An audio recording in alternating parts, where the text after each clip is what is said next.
So I'd like to pass off to Michelle Alt with the Restorative Justice Authority. So excited to have her present today. Please go ahead.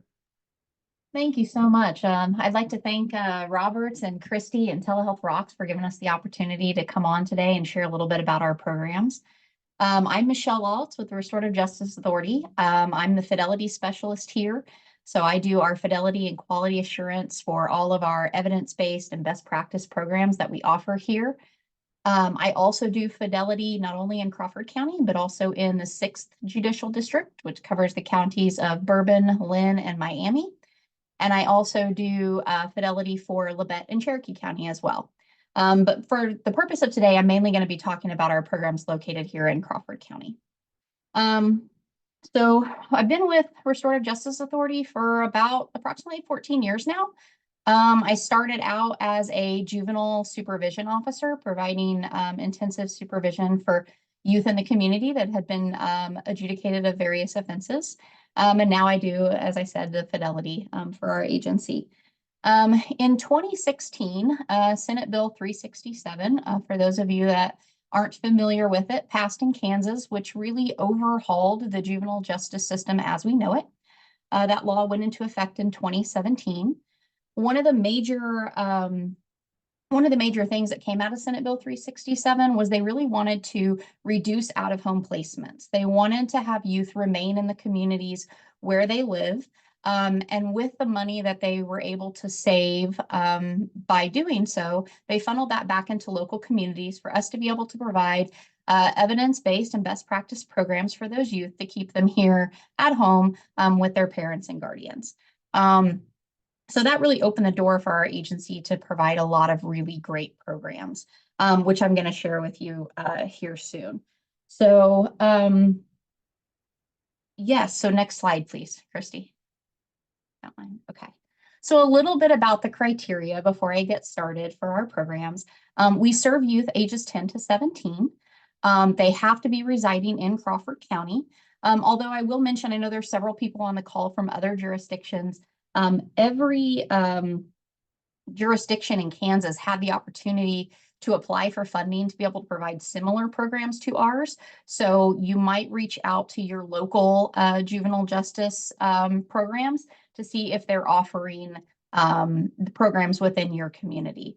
I do know that in the 6th Judicial District, they are offering some similar programs, although they are currently just serving their youth within their organization, but they planned and intend to open it up to outside referral sources. So schools, community members to be able to refer. The same with Labette and Cherokee counties as well. And for us to serve them, they have to be what we consider justice involved. And what that simply means is they don't ever have to have been arrested or criminally charged for any behavior.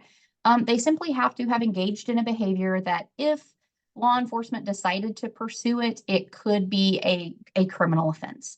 So again, if you have a youth in school that's been caught vaping, that would qualify. If you've got a youth that's physically fighting with another youth, that would qualify. So really anything that they're doing, just that they're on that path to potentially enter the justice system if that behavior continues, we can serve them. So next slide, please. Okay, so a few of our programs, I'm just going to kind of give a brief overview of some of the programs that we offered.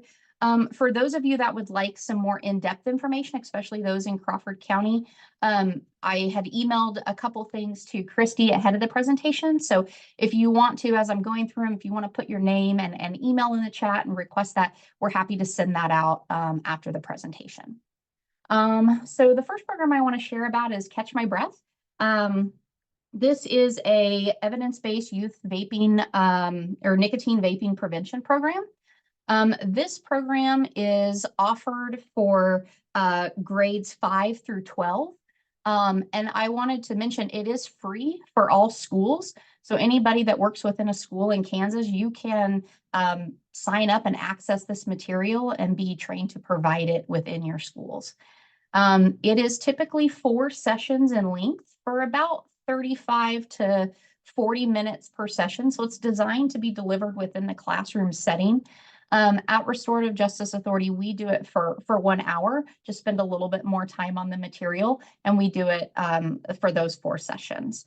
And then we also have a new program that we're going to be starting soon called What About Marijuana, which is provided by the Change Companies. It's an interactive journaling program that really is going to help explore youth thoughts and feelings regarding marijuana, their decisions to use, and pro-social alternatives that they can use instead.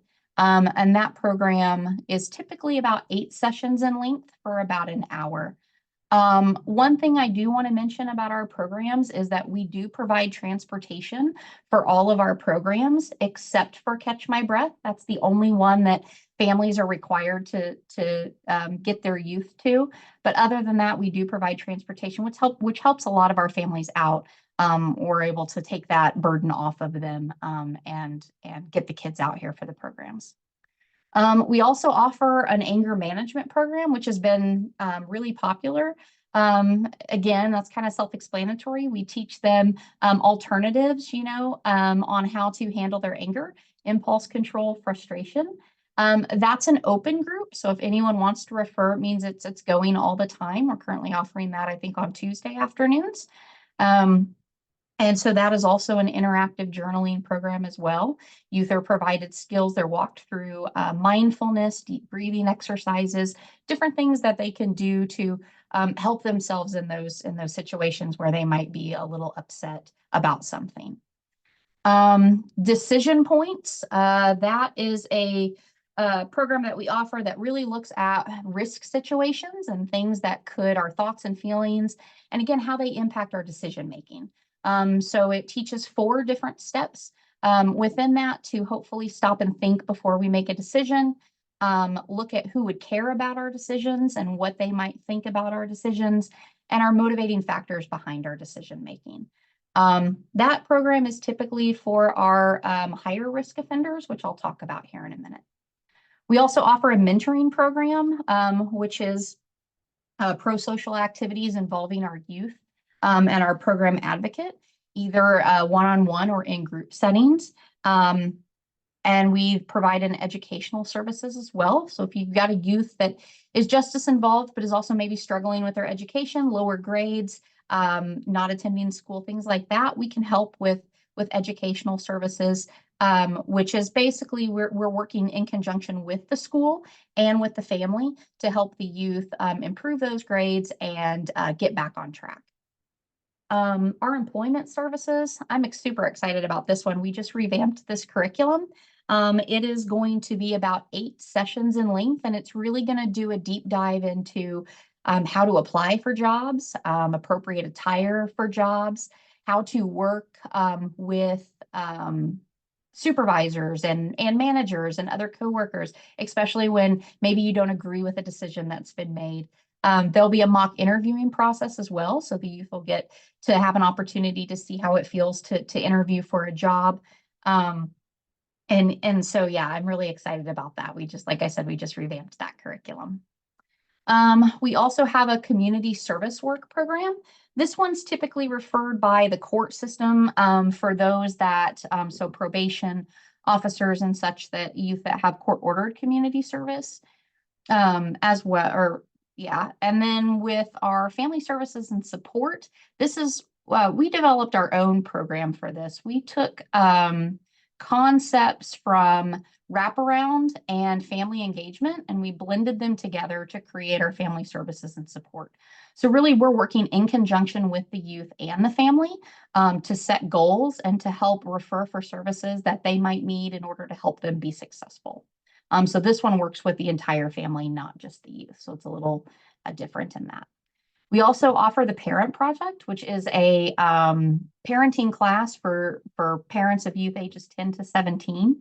And that is, we haven't been able to offer that one yet. We just haven't had enough interest. There will be a small fee for that. We haven't set that yet. Just because of the workbook costs and things with that. But it's a really great program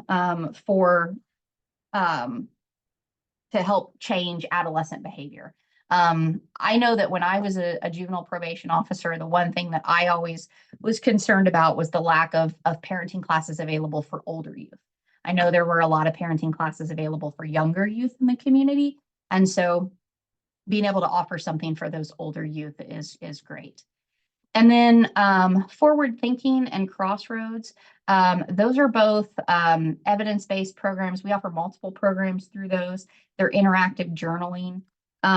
We offer programs in things such as like What Got Me Here, which really explores their decision making. What are the decisions that they've made that have led them, both positive and negative, that have led them to where they're at today, and kind of explore how they can make changes to help them be even, to do even better than they currently are. We look at responsible behavior. There's a class on handling difficult feelings, relationships and communication, substance using behaviors,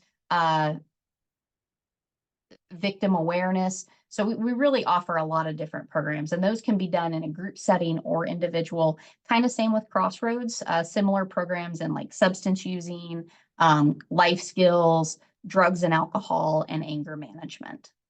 So as you can see, we offer a lot of different programs at our agency. So if anyone ever has any questions about what we offer or how those programs work, you feel free to give me a call or send me an email. My information is on the final slide.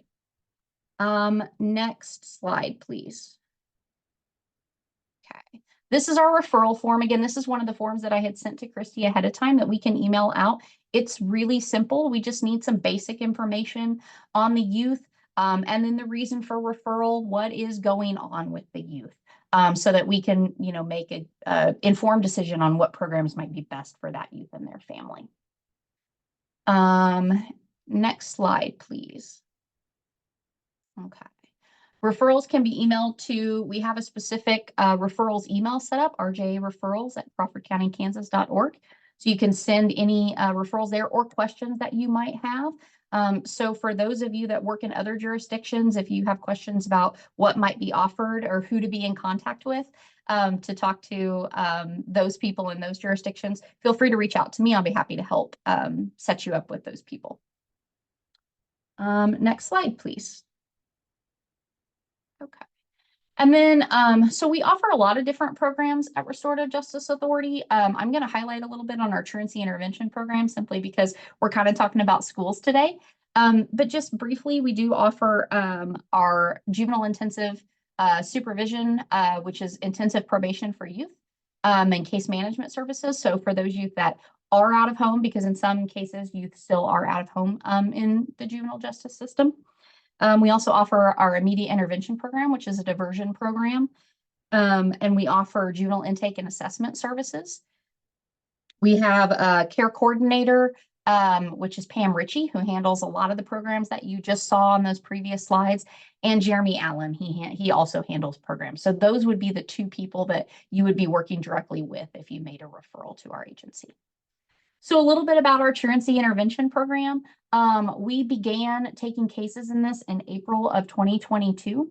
Our truancy coordinators work with youth and families ages 5 to 17 who experience chronic attendance problems, and to help establish better communication, help reduce conflict between the youth and the parents, improve parental skills, and help the youth better engage with families and their school environment through our family support program. And then the parents in the truancy intervention program do take a class called Preparing Our Kids for Success. It's a 2.5-hour class on some of the reasons behind truancy. As we all know, on the call, truancy is kind of the tip of the iceberg. So our program really looks at what's underneath that, what's really happening, what's going on, what's preventing this youth from engaging in school or being present at school. We've had a lot of success with this program. It's been a wonderful addition to our community. This is a program that we can only accept referrals made by the county attorney's office, the court system, or court services. So this is one of our programs that is not a community, community does not have an ability to refer to. One thing that's great about this program is we're able, like I said, to do a deep dive into what's going on with the family and really build upon the family's strengths to help re-engage with the school. so that the kids and the youth can be successful. Next slide, please. All right. And finally, just to wrap up, that's my contact information and my email address and my phone number. So if anyone has any questions or concerns, please feel free to reach out to me. I really appreciate the opportunity to come and speak today. Thank you again. Thank you so much, Michelle. And, I think the biggest thing is, there are different programs in different jurisdictions, but we really, first of all, I think RJA is one of the best programs out there. I think they do some of the best work. But also just one of the things we're wanting to do is really present to you guys kind of ideas for things. I mean, truancy is something that every school is struggling with. Kansas rate, the rates across the country have really, for chronic, problem truancy, I guess I'll call it, have just skyrocketed since COVID. So many important things. And we're so excited. Anybody who wants to reach out to those in their community that may be working on this, one of our goals for this is to help you think of ideas, but also to help link you to those people in your communities that you might be able to work with on similar things to the things we're talking about in this series. So now Robert, it's time. real quick, Yes, I apologize. please, I Go failed right to mention ahead. one thing I've got on my notes, if you don't mind, real quick. I just wanted to let everybody know with our programs, we do look at risk level. So we do an assessment with every youth referred. So those youth that are potentially lower risk, those youth are not put in the same programs as the youth who are higher risk. Because the research does show that, we shouldn't mix those populations. So I just want to, for anyone that was interested in that piece of it, we do a risk assessment for each youth. So, and those youth are put in programs specific for their risk levels. Of course, that's an important point. Thank you so much, Michelle. So I now, also wanted to add, Robert, yeah, sorry. please, Sandy, go ahead. I wanted to add that we have started doing some programming in our detention facility as well. So that's been since the new year. So that's been interesting.